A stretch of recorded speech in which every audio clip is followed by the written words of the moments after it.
অপরাধ মুক্ত শান্তির জেলা চান কক্সবাজারের সর্বস্তরের মানুষ। প্রধানমন্ত্রীর আগামী 13ই জুনের সফর ঘিরে সাধারণ মানুষের এই দাবির সাথে একাত্ম হয়েছেন বিএনপি নেতারাও। তারা বলছেন, জেলার সার্বিক আইন শৃঙ্খলা পরিস্থিতি এমন যে প্রধানমন্ত্রী ও স্বরাষ্ট্রমন্ত্রীর বিশেষ উদ্যোগ ছাড়া অপরাধ চক্রের হাত থেকে তাদের মুক্তি নেই। কামরুল ইসলাম মিন্টুর প্রতিবেদনে বিস্তারিত।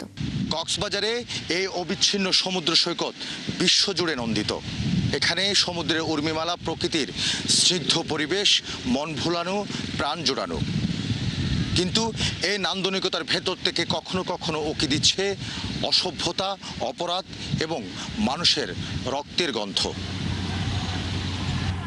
কক্সবাজারের বিলে ছিলে ঝোপঝাড়ে প্রায় প্রতিদিনই পাওয়া যাচ্ছে মরদেহ। কদিন আগেই খুরুশকুলের পাহাড়ের মধ্যেও এক সন্ন্যাসীর ঝুলন্ত মরদেহ পাওয়া যায়। এই খুরুশকুলেই শিশু উর্মিকে ধর্ষণের পর হাত পা কেটে 9 দিন জঙ্গলে ফেলে রাখে দুর্বৃত্তরা। সম্প্রতি চকরিয়ায় 4 স্কুল ছাত্রকে অপহরণের পর মুক্তিপণ আদায়ের ঘটনা ঘটে। গত মঙ্গলবার 3 নারী ঘরে ঢুকে হত্যা করে সানজিতা নামের এক গৃহবধূকে।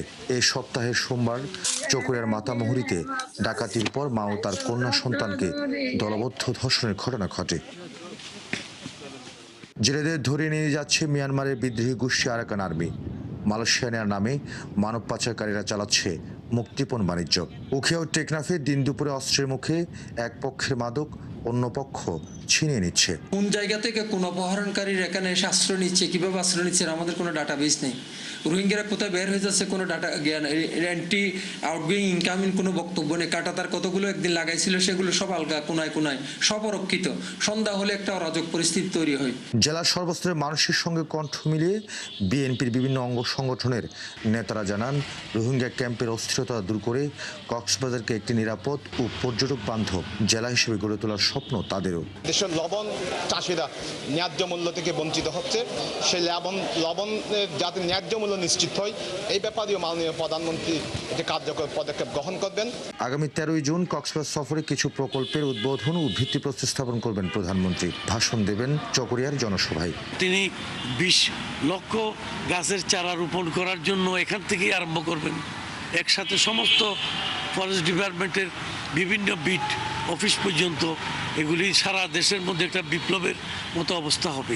জেলার সর্বস্তরের বাসিন্দারা জানান, উন্নয়নের মহাসড়কে থাকা কক্সবাজারকে অপরাধমুক্ত এবং নিরাপদ করতে প্রধানমন্ত্রীর সরাসরি ও কঠোর হস্তক্ষেপই এখন একমাত্র ভরসা।